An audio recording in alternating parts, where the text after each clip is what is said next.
Madame,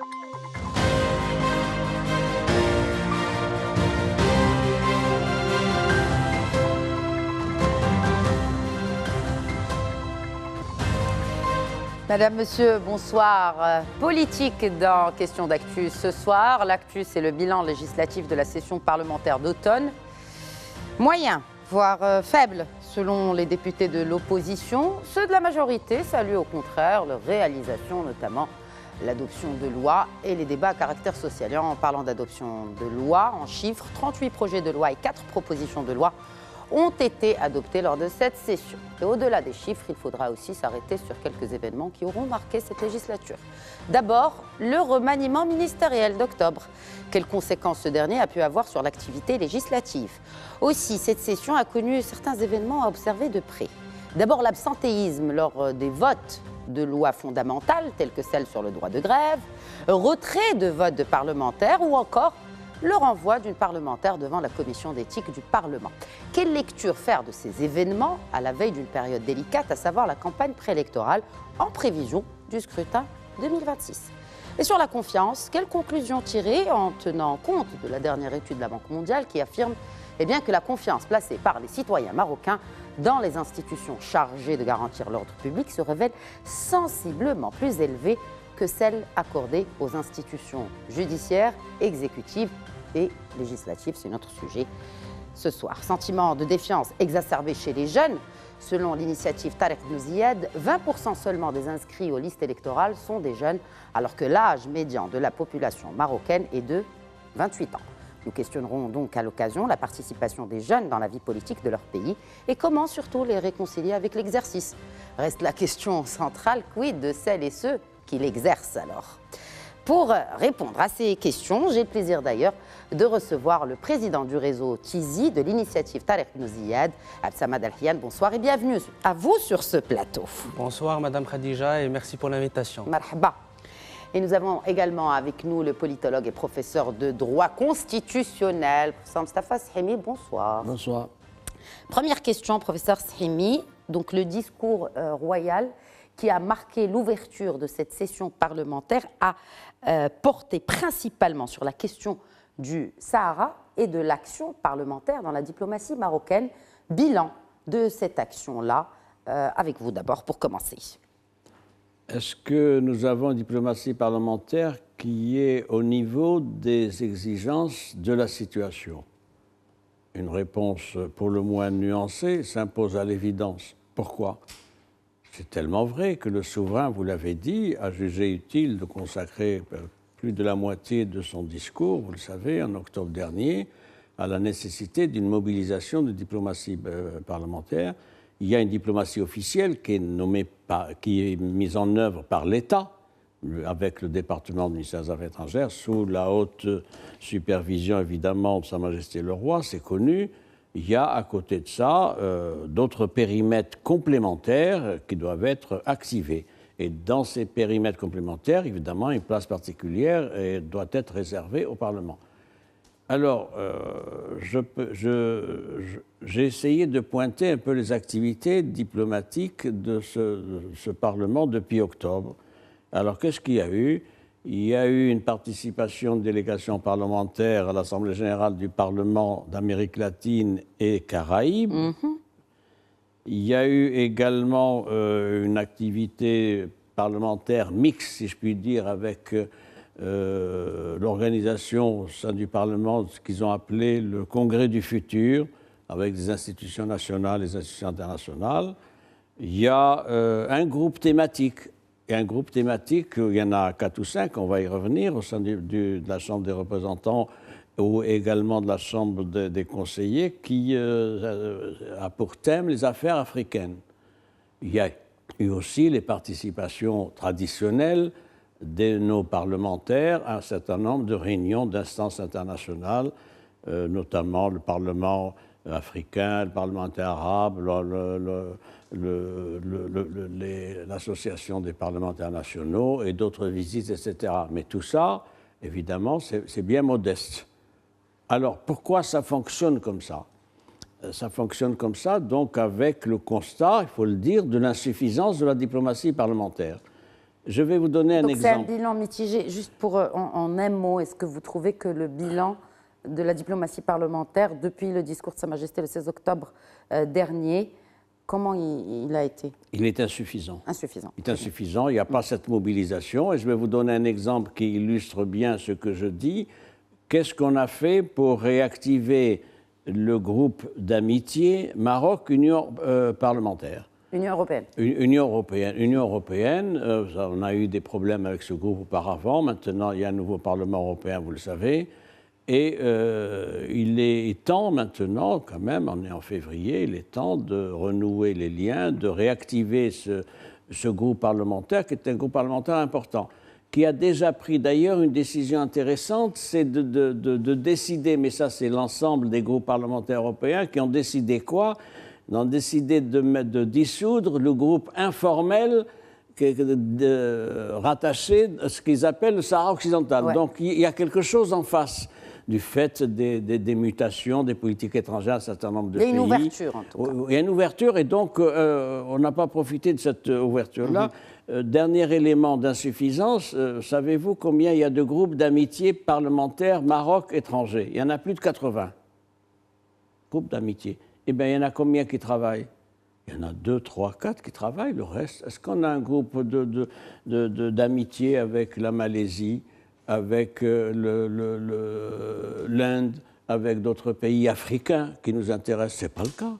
Et donc, nous sommes dans une situation qui est problématique, c'est-à-dire que les leviers et les cadres pouvant permettre de valoriser nos diplomaties parlementaires ne sont pas occupés par nos parlementaires. En parlant de cadres pouvant valoriser cela, qui ne sont pas occupés, ce sont les réseaux sociaux. On le remarque aujourd'hui, un réseau social comme X, par exemple, est une plateforme réelle de lobbying de certains parlementaires, sous d'autres cieux, bien naturellement, pour ne citer que l'Espagne, la France, les États-Unis, bien naturellement, c'est la source même de cette activité, de cet exercice. Quid de l'activité de nos parlementaires, que ce soit de lobbyisme pour la diplomatie marocaine ou autre, même pour leur politique, finalement, de leur parti, sur les réseaux sociaux. Absamad Al-Hian. Donc, justement, Madame Khadija Hissène, il faut déjà commencer par le contexte général. Donc, vous l'avez bien cité, c'est le discours de Sa Majesté le Roi du Lassiste qui a fixé le cap en matière de diplomatie parallèle et en matière justement de renfort des efforts des députés parlementaires dans ce sens. Aujourd'hui, justement, comme a dit le professeur Sahimi, c'est insuffisant. Mais c'est lié principalement, à mon sens, à un manque de formation et un manque justement de connaissances par rapport à ce sujet, parce que quand même, ce n'est pas un sujet qui est simple, ou pas, ce n'est pas un sujet qui est facile à faire justement rayonner. Il faut quand même qu'aujourd'hui, le Parlement, avec ces deux chambres, renforce justement l'aspect formation et l'aspect justement formation et discussion dans ce sens. Vous avez cité les réseaux sociaux. Aujourd'hui, l'un des éléments essentiels en matière de faire découvrir cette cause nationale, c'est justement les réseaux sociaux. Aujourd'hui, nos députés ils sont actifs ou bien ils sont là quand il s'agit... Actif est un bien grand mot. Je ne généralise pas. Quand il y a certains qui sont vraiment actifs, qui aussi ont du répondant par rapport à certaines allégations sur les réseaux sociaux, pour ne citer que Hassan Haddad, qui était anciennement président de la commission mixte Maroc-UE. Mais on sent qu'on n'est pas assez présent sur les réseaux sociaux. Mais bien sûr, parce qu'aujourd'hui, déjà pour faire circuler un message, il faut qu'il y ait un message. Aujourd'hui, le problème qu'on a, c'est qu'il n'y a pas un vrai message, donc il n'y a pas un vrai travail structurel qui se fait dans ces commissions-là. Le professeur Sahimi a bien dressé le constat et a bien fait le diagnostic du travail de ces commissions-là. Donc il faut déjà commencer à structurer, commencer déjà par les bases, c'est-à-dire les formations, et par la suite, les canaux de communication sont là. On peut faire appel à des spécialistes et peuvent justement aider les députés à mieux circuler le message. Mais le problème, c'est que, et ce qui est grave, c'est qu'il n'y a pas un message à faire circuler dans ces réseaux sociaux. Donc c'est ça aujourd'hui qui est vraiment primordial. Oui, Mustafa Sahimi, quelque chose à ajouter avant qu'on passe au deuxième point. En complément à ce qu'a dit mon collègue, ceci. Il faut professionnaliser nos parlementaires. Or, les conditions de recrutement de nos parlementaires dans les délégations étrangères sont particulières. C'est-à-dire c'est un roulement. C'est un roulement qui est fait entre les groupes parlementaires. Il faut le dire. Nous n'avons pas... Hélas, vous l'avez déjà dit sur ce plateau. Oui, mais il faut rappeler à nos téléspectateurs qui ont de la mémoire qu'il n'y a pas de professionnalisation. Donc il faut, par-delà les groupes parlementaires, se mettre d'accord sur des profils pour un certain nombre d'opérations, de voyages, de communication. Deuxième point, rapidement, quels sont les liens qu'ont nos parlementaires avec d'autres parlementaires qu'ils ont déjà rencontrés il y a 6 mois, il y a 1 an ou lors de la précédente législature. Il n'y a pas de communication, il n'y a pas de mail, il n'y a pas de message. On se voit à Bruxelles, à Strasbourg, ailleurs, etc. On rentre à Rabat, mais il n'y a plus de suivi de ce contact qui a été fait. Très bien. Parlons du bilan à présent, de l'efficacité de l'action parlementaire lors de cette session d'automne. On ne va pas revenir sur les lois à voter, c'est là en suspens. J'aimerais bien qu'on parle de l'absentéisme, de la présence des parlementaires, Mostafa Sahimi. C'est un des gros problèmes de notre Parlement depuis des décennies. Et je pense, ajouter ceci, ça s'est aggravé. Je vais vous donner un exemple. Loi importante, comme la loi organique sur le droit de grève, a été votée, a fait l'objet d'un vote, je ne dis pas elle a été de 104 députés de la Chambre des représentants sur 395, soit pratiquement le quart des effectifs de la Chambre des représentants. 80 pour, 20 contre, etc. Même vote et même situation au niveau de la Chambre des conseillers, puisque le texte a été adopté auparavant par 41 voix pour et 8 contre, c'est-à-dire 40%. Voilà. J'ai vu la séance de fin de session de cette hier, retransmise par la télévision, et j'ai demandé, il y avait une 40aine de députés. Je peux vous montrer les photos, les vidéos. Pourquoi ? Pourquoi les députés boudent-ils ? Ils ne boudent pas. Ils font quoi ? Ils ne sont pas là. Hein. Ils ne sont pas là. Ils ne sont pas présents. La bouderie, ça serait une expression politique respectable. C'est une prise de... C'est le fait que c'est du laxisme. Ils ne viennent pas. La loi de finances a été délibérée, votée par 160 députés sur 395. La loi de finances, qui est le texte le plus important de l'année. Mais que dit la loi dessus, sur cela ? C'est le règlement intérieur. Le règlement intérieur prévoit des sanctions en cas d'absentéisme. Ce règlement intérieur n'est pas appliqué. Voici 1 mois et demi, le président de la Chambre des représentants a décidé de donner en début de séance la liste des absents. Il l'a fait 1 fois, 2 fois, après c'était fini. Le précédent président de la Chambre des représentants s'était risqué à opérer des retenues sur indemnité, ce qui est prévu par le règlement intérieur. Quand il n'y a pas d'excès, ce n'est pas le cas. Donc nous sommes dans un système qui ne peut pas se réformer, et donc l'absentéisme devient structurant dans notre vie parlementaire. Ça a un effet, si vous le permettez d'un mot, ça nourrit l'antiparlementarisme. On reviendra à cela, justement. Il nous reste très peu de temps. Malheureusement, il y a beaucoup à dire.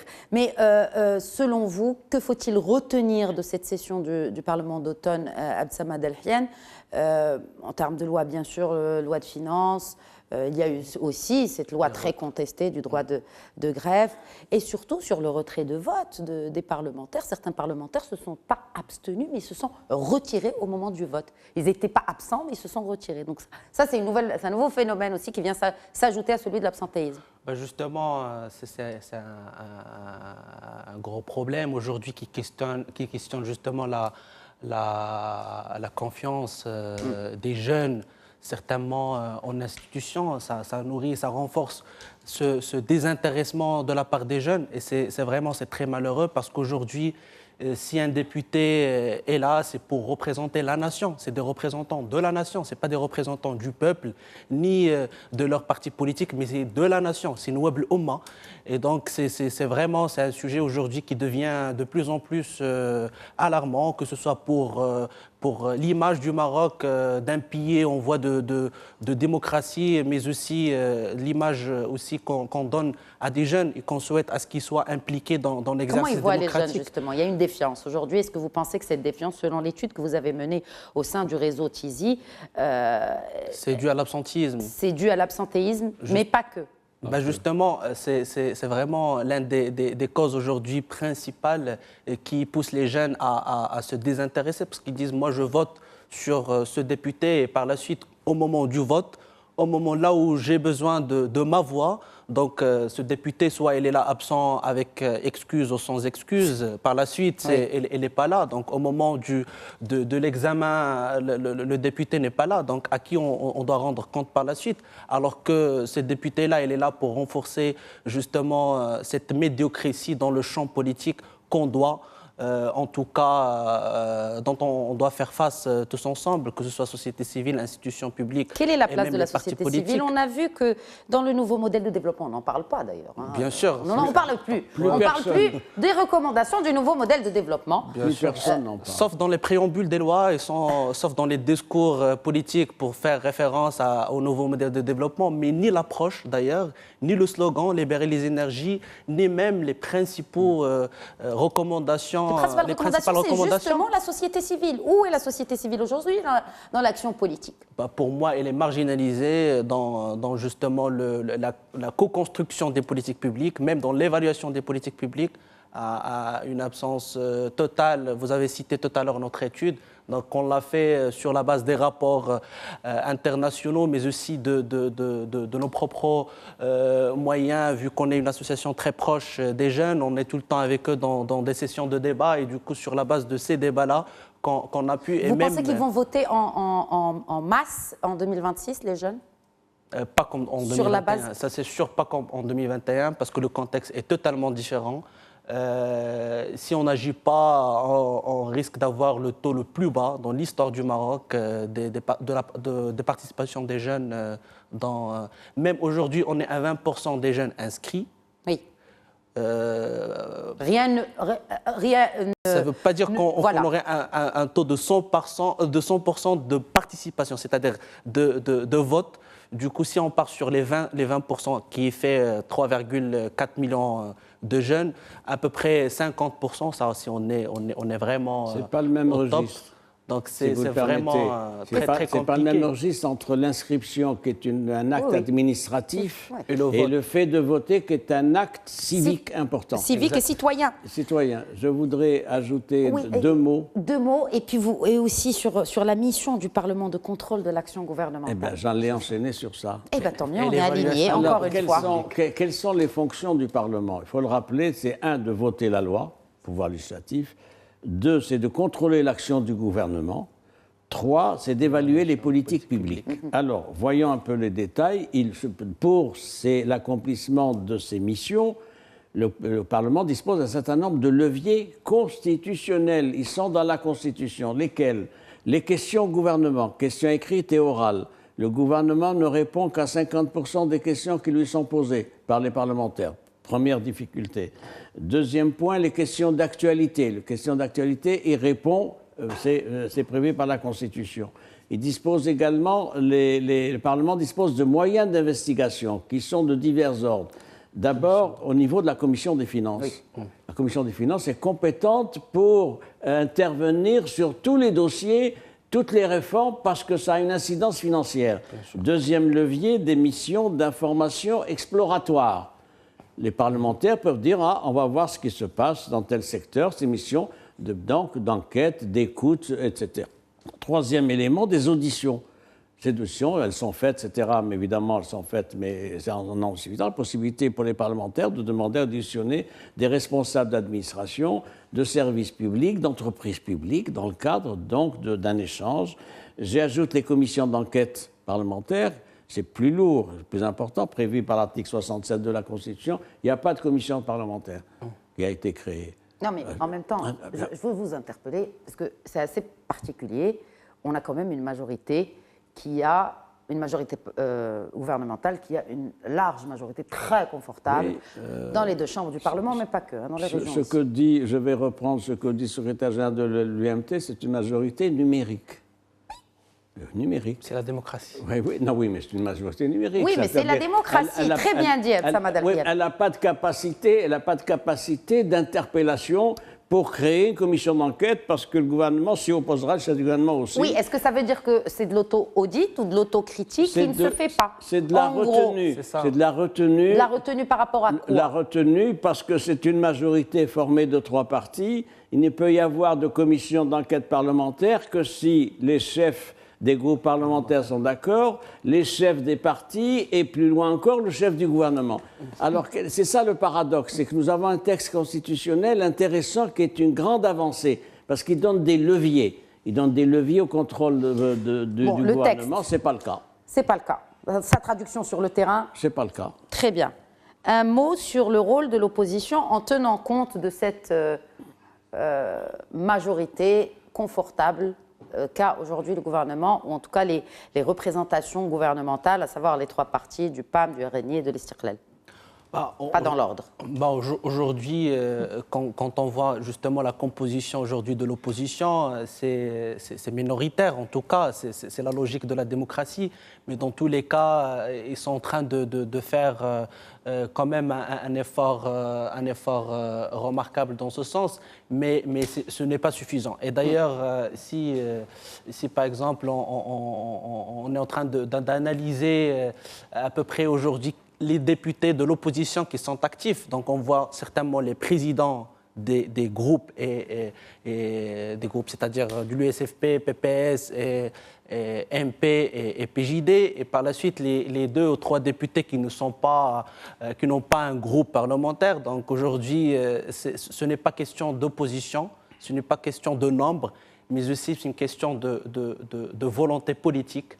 Aujourd'hui, il faut y avoir un débat politique. Comment on peut avoir un débat que quand une jeune parlementaire reçoit aussi la foudre du président du Parlement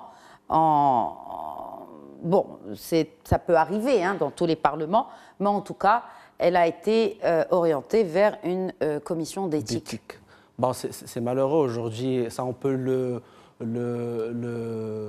voir et on ne peut rien faire si, par exemple, si hors le Parlement, aujourd'hui... Alors, le constitutionnaliste que vous êtes, qu'est-ce qu'il en dit? C'est une aberration constitutionnelle, il faut le dire. Elle est membre de la Chambre des conseillers. Elle a le droit Elle a dit ce qu'elle avait à dire.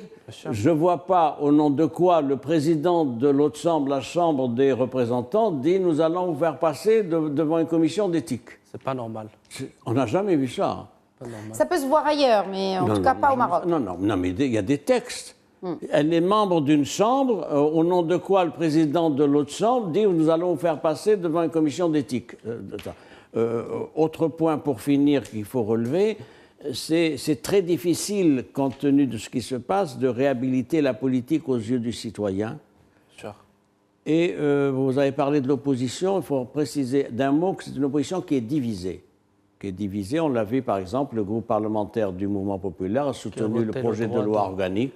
Une opposition qui est divisée entre donc le PJD, le Mouvement populaire, le PPS, l'USFP. Pourquoi? Est-ce que ce n'est pas en préparation?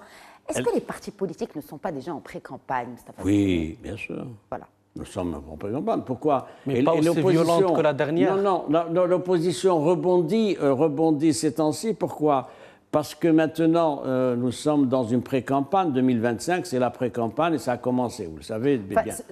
Ça commence un peu plus tôt que d'habitude. Oui, normalement, ça commence une année avant. D'ailleurs, il y a des tiraillements, il y a des tiraillements au sein de la majorité, entre le RNI, le PAM et le parti de l'Istiqlal. Le parti de l'Istiqlal, les Abakat dit, nous serons le premier parti aux élections de 2026.